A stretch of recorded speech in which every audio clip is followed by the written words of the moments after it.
All right, good evening. It's 6:05. This is the Nelson Street Committee. Here with Ms. Grant and Mr. City Manager, Scott Grant, the man, the myth, and the legend. And we're going to discuss a proposal to install a mobility and accessibility corridor, which basically go from Square to Kroger. It would do sidewalks, ADA compliant curbs, curb ramps, crosswalks, and covered bus stops. The bus services provide public transportation to Athens, the Plains, and Chansey. So Scott's been the person to bring this to light, so I'll turn it over to you, sir. Sure. So just to refresh everybody's memory, we have $2 million for the Small Cities Grant from ODOT to redo Canal Street. And that project is it's also part of West Washington as well. But that's from the roundabout clear to 691. That's resurfacing or repairing, depending on if it's concrete or asphalt. And that also includes going from Sonic up over the hill to the overpass. Excuse me. When they do when those projects are granted, these other projects, for example, TAP grant, you increase your chances of getting award the TAP grant if you combine something TAP project with something else already approved or going to happen. So with that, a year ago, we were looking at options. An AARP grant was presented to us, and a couple other grants were presented to us for senior citizens and connecting different areas in the town. For example, the seniors home over behind was that Family Dollar, and then the senior citizens the county home there at Second and Chestnut behind Taco Bell. Then we have the housing. It's not necessarily senior, but it does have some seniors in it on Fayette Street. That was just recently redone, the old middle school. And then those grants are to provide safety corridors for those folks to traverse along all those areas. Last year with the, I don't remember if it was TAP or the grant before, when we redid Polyfield, we did the cameras down at the park, we did the lights. That included a lot of sidewalk as well down Chestnut Street, and quite a bit of sidewalk actually from DeStiger all the way to Second, which is a big chunk, and that's new ADA compliant sidewalk, crosswalks, and so forth. There was also a crosswalk put in at DeStiger Street with the new sidewalk that goes back through there. So what this proposes is basically taking what we've already done and building upon it, and to really set everything in motion for the Canal Street project.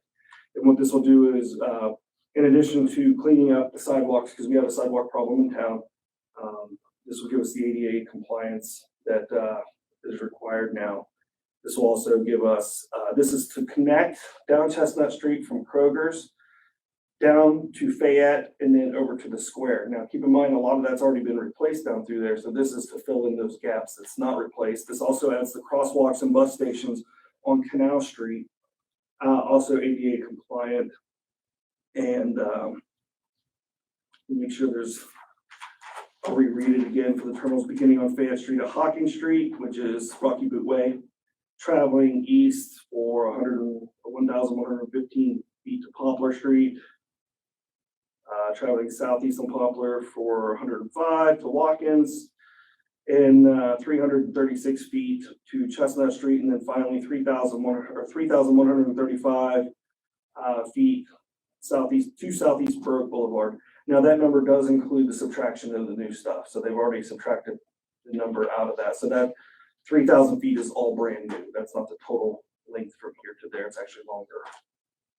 So I wanted to bring this forward as it was brought to my attention that it would be a good opportunity.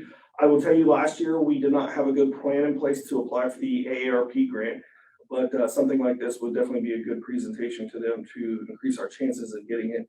And there's a couple other handicap grants out there that could be used as matching. Currently, as proposed, the total project would be, what we have here. Did I not print out the total project amount? Oh, the total project amount would be $671,435, and they would cover the grant would cover, if approved, $575,535, which is 95%. So we'd be responsible for 5%. We're also responsible for the preliminary engineering and then the design engineering. So all three of those three things together is $124,676.80. So let's just say $125,000 for easy numbers that the city's on the hook for. Should we decide to go forward and should we actually get it awarded? So I want to make sure everybody understands that we're not committed to anything at this point. We haven't even, all we've done is put a letter of interest in to let them know, hey, we're going to think about it, considering it, which is what we're doing right now. And purpose of the meeting basically is for you guys to discuss if you want to move forward. We have about, I don't have the exact date, but we can definitely have another street committee meeting prior to throwing our name in the hat, and then we put in our bid, or our bid to get approved. If we get approved, great. I think that's when we take the next step. We pursue AARP funds. There's also other handicap funds. I can't remember off the top of my head. There's also, in addition to that, there's T-Mobile has a $50,000 grant that they offer to cities for things like this, or park improvement, basically something to bring people together. And then AEP has community grants as well, but they focus more on STEM, but that's also another opportunity. I guess what I'm trying to say is if we throw our name in the hat and we try to go down this rabbit hole, worst case, the city's on the hook for $125,000. Hopefully we can get a couple different grants before the time comes due and have nothing. What year would that come out of? Would it be 2022 or 2023? That is a great question. Let me see if it says it on here. I don't know, Carla. Being this late in the year, I would assume 23, but I don't think so. That would be done. yeah. It actually says 25 funding cycle. Oh, well, then that would be 24. There you go. So, which actually lines up perfect with the highways, because that's one of the highways. So we're a couple years out then. So thank you for seeing that, because I did not know that. It's a couple years to come up with The money. extra funding, yeah. So So we could just start a little fund for that right now? We certainly could, absolutely we could, yes. Yeah, I think it's something that's sorely needed, that's for sure. A lot of folks don't drive a lot, have to traverse the sidewalks, make it as safe as possible, same with the bus stops. It really encourage the public transportation part of it as well, so. I'm for it. Oh, yeah, definitely. Anything to improve the sidewalk? Yes. And I'm confident we've had so much luck with grants. I mean, I only know about my little time here. I don't know anything prior, but almost we've had really good luck putting in. You know what I mean? So we did not get the USDA grant that we put in for, and we did not get one of the water grants, but we just got 2.7 handed to us for free sewer money. There's other ones that we're executing now that I'm brain dumping as well, but I feel confident that I think we got a pretty good shot.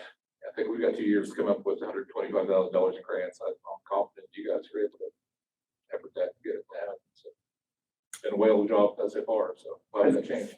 I think that would be this would be a good opportunity for AARP to invest as well. Yes, to get a lot more bang for their buck. I'm all speed ahead. Oh, yeah, me too. So that's the main thing I wanted to bring to you folks to consider, talk, discuss. As more we all know, since we're here, I might as well belabor the point a little bit about the sidewalk situation. Everybody knows they're bad.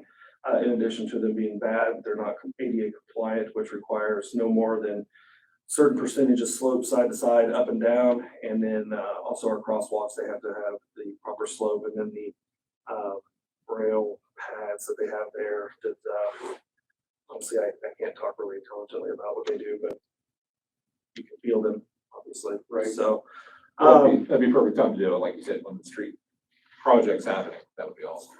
so it'll just complement some of the stuff we've already done as well. So we can't fix it all in one day, but we can get started on it.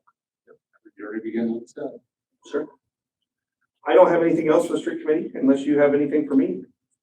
I did have a question. I don't get uptown a lot, so it's done past the point, but I'm just curious. The handicapped spaces up there, I thought when we talked about it at committee, we was putting one up by the Opera House and one down by Nolan's office. I don't remember talking about the one by the Dew House. I just seen. That one was there before. So we just So they just added, painted, we only added. So the Dew House one was there prior, it was originally there. So we added the two I told you about to the square. and then that made the 4. So there's three on Dew House side, and then there's 2 or 3, maybe only 2. I was thinking you said we needed 4 up there or something like that. We have a minimum of 4. I think we have 5, possibly 6. And they're all crosswalks in compliance with the van accessible. We are delinquent on getting signs up there. We just talked about that today. I talked to Jason when we were doing a drive around, and he's gonna get the signs up there pretty quick. Thanks.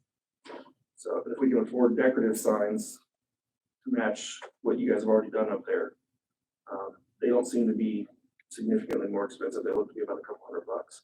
But until we can confirm that, I would like to match what the square's already done if possible, but I don't think spending thousands of dollars on a street sign holder is worth that kind of money. I wouldn't think they would cost thousands. I think what I saw was about 150, I believe, online, but I didn't get an official quote to include shipping and everything else because we just didn't have time to execute it in this year's monies. So it'll be right after the beginning of the year for next year if we get a fancy sign. We can put what we have up there now to meet the intent, Right. and then we're able to be able to do it next year. Awesome. I have nothing further. Perfect. Okay. Well, I'll keep kicking the can one more time then. So streets, Mill Street got paved. They did the curves today. They're still not done. They have to hook the people's downspout drains into the street and everything else. But it's paved. It's just not done yet. So everybody home, please know it's not done. And curbs are done, pulling's done. They paved that. And we still need to figure out. So it's the contractor's responsibility for St. John Street, Church Street, where they put the new water line in there and it intersects, and then also down at the end of Walnut Street that was already asphalt. The plant's supposed to close this Friday. I was gonna ask how much more paving is gonna go on this year. I can tell you, again, we don't have a whole lot of involvement in it. They know we want it, and they're jumping through significant hoops to make sure it gets done. And if it doesn't get done, of course it'll get done next year, but what I'm worried about, what does that mean between now and next year? So we're not gonna miss out on the asphalt per se, but I don't know what the solution is to go through the winter. Because it's really nasty right now on Church Street going up the hill. We had to make them go back today and make the hole passable because it was unpassable for the folks that live up the hill.